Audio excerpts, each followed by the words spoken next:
अस्सलाम वालेकुम जी। आप सबको रमज़ान मुबारक। नाज शरीफ क्यों चांद में खोए हो उलझे हो सितारों में पेशे खिदमत है। क्यों चांद में खोए हो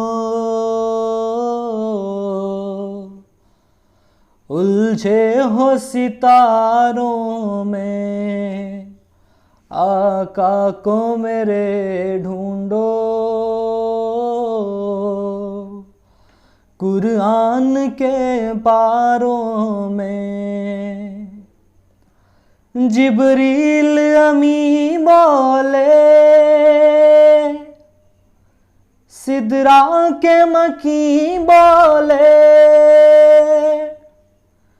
जिब्रील अमी बोले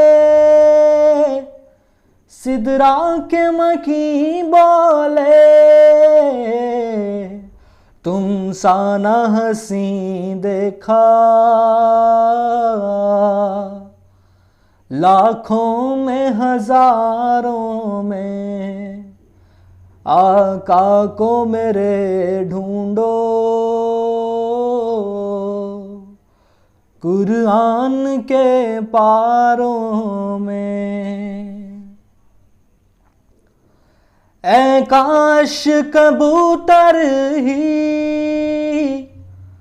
हम बन के रहे होते,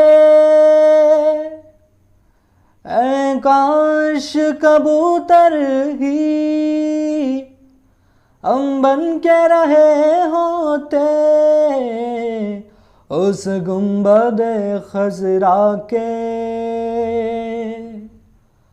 पुरनूर मीनारों में, आका को मेरे ढूंढो कुरान के पारों में। सरकार दो आलम की